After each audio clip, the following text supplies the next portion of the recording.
नमो तस् भगवतो अरहतो सम्मा सम्बुद्धस्स। बौद्ध भारत में आप सभी का बहुत बहुत स्वागत है। सभी धम्म मित्रों को सप्रेम जय भीम, नमो बुद्धाय। जातक अट्टकथा का प्रथम भाग चल रहा है। इसमें 85वां जातक है, किंपक जातक।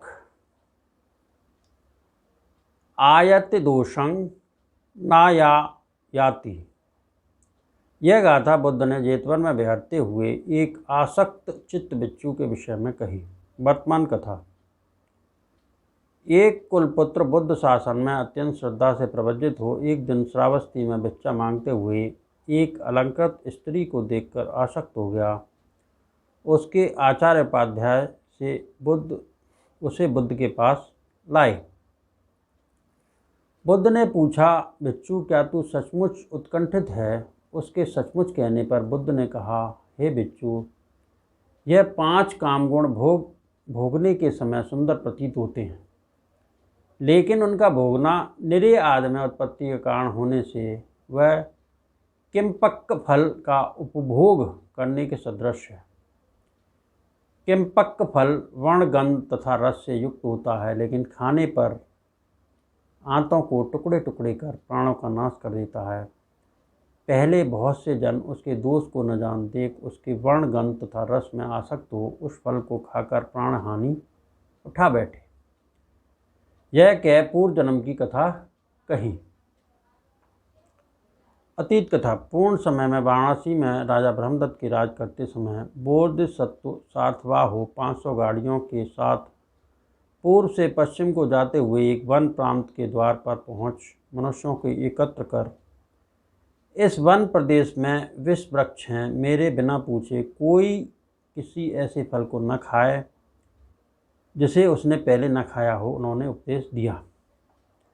मनुष्यों ने वन को पार कर उसके द्वार पर फल भार से नमित शाखों वाला एक किंपक वृक्ष देखा। उसके तने, शाखाएं, पत्ते तथा फल आकार, वर्ण, रस और गंध की दृष्टि से आम के सदृश ही थे।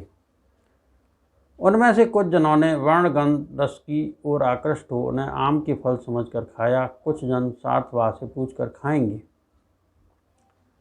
सोच लिए खड़े रहे। बोधसत्व ने वहां पहुंच जो फल लिए खड़े थे उनसे वह फल फेंकवा, जिन्होंने खा लिए थे उन्हें वमन करवा दी। उनमें से कुछ तो निरोग हो गए, लेकिन जो बहुत पहले खा चुके थे वे मर गए।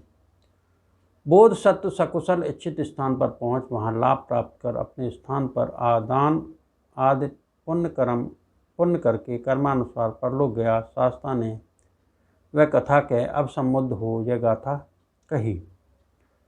जो व्यक्ति काम भोगों की भविष्य में होने वाले दुष्परिणाम पर बिना विचारे किए काम भोगों का सेवन करता है, उस मनुष्य को उसके काम भोग फल देने के समय ही उसी प्रकार मार डालते हैं जैसे खाए हुए किंपक फल ने मार डाला।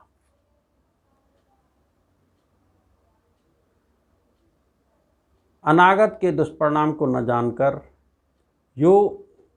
जो वस्तु काम तथा क्लेशों काम का सेवन करता है, वे काम भोग उस जन को अपने विपाक फल देने के समय अर्थात अंत में निरय आदि में उत्पत्ति तथा नाना प्रकार के दुखों से युक्त कर मारते हैं।